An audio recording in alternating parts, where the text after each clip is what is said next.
Well, you can see that there's a little bit of pitting up there. I'm sure it's from where the rings were sitting for a long time. But it's not bad enough to make it a problem as far as getting this to run.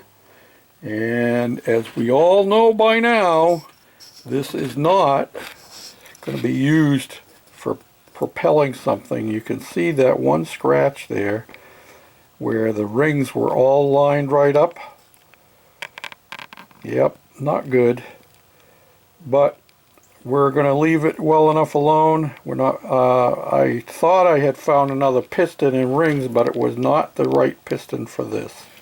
So it's clean enough in there that we should be able to get it to run again. You can see where it has cleaned it, and well, you can see some of the oil has run down. Anyway, I have sandblasted this as much as I will. My sandblaster cabinet still isn't working perfectly well, but this is good enough to, I could do a little more wire brushing down in there, get some of the loose paint off still. But it's good enough that I got the, this is the exhaust port, I believe. Got that pretty well cleaned out. And here is our intake port.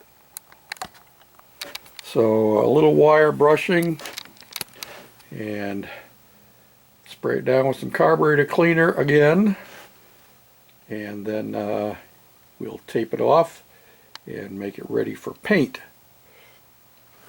We also sandblasted the head, and it's almost all done. Well, it is all done as far as I'm concerned. It's good enough. It's going to get painted, and those places down in there, I'm still having a problem with moisture.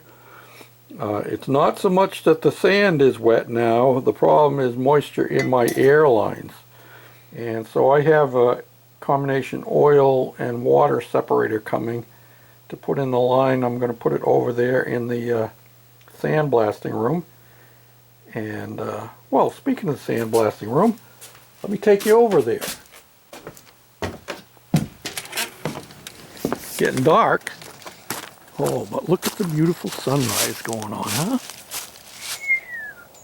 I get this kind of a sunrise almost every day. Look at that sky. Is that beautiful or what? And it's 5 o'clock in the afternoon on the 24th. And you see what our temperature is, just below 60. And I got to tell you that at its height today, it was up near 69. How's that for nice? So I think I had mentioned, I don't know, I can't remember now when I did the last video, but I have moved this bench over here that was had my cutoff saw mounted on it in the other section. And I moved it over here, and as you can see, I have put, let me back you up a little bit. I have put insulation on the wall there and insulation on the wall, on the ceiling up there, just so I have white all around it.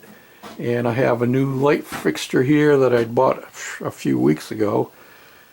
And so yeah, we got the sand blaster going, and you can see my sand is clumping up so that it doesn't just fall down in the hole. I have to keep brushing it in. And but I don't want to replace the sand. I have a bag of sand right there, but I don't want to replace the sand until I get my airline dryer put in. And I ran this hose, and it goes up, goes across the ceiling there. Same kind of setup we got for wiring at the moment, just extension cords, but you can see I have wiring done, and I have the wiring in the wall behind that insulation panel. There'll be an outlet there which will power the light for this, and I'm actually going to put a some sort of a permanent fixture here on the wall to put my water separator on, and then my air hose will hook into that, and I'll just have a short section from the water separator to come over here. So that's, well, I haven't brought you in here much because this place has been trashed and it's still got junk all over, and I'm still taking time to sort, but you can see I think have some stuff organized, and I got a shelf up there with more paint that came out of a bin down there on the floor, and that's now holding some other junk. And I unloaded my bin that had all my car cleaning stuff. So yeah, and this is where our clamps are now, pipe clamps and bar clamps and so forth. So eventually, as I keep going at it, I'll get this side cleaned out, and I'm going to put another bench over there and more shelving and get rid of a lot of the junk that's in here, because a lot of that stuff is just plain junk that was left here by the previous owner.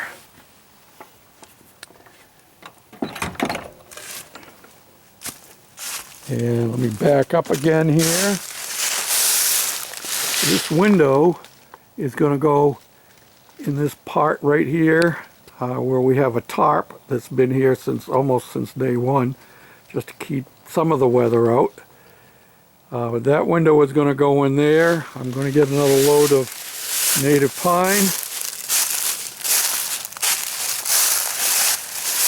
And I'm going to close the front end of this part. And I will have one walk-in door here, maybe a double, I don't know, I haven't decided for sure yet.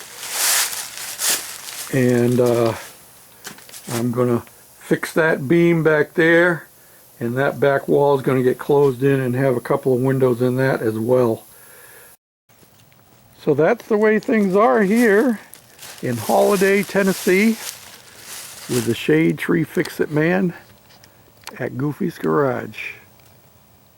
And tomorrow is the birth of our Lord Jesus Christ. I have a question to ask each one of you. What are you giving to Jesus for his birthday this year? It never ceases to amaze me that this is the only birthday celebration that I know of where everybody gives somebody else a present but doesn't give one to the person whose birthday it is. He was the greatest gift that God ever gave to mankind. What do you think God would like for us to give to him? Think about it. Blessings for your day tomorrow as you celebrate the birth of our Lord Jesus Christ. Bye now.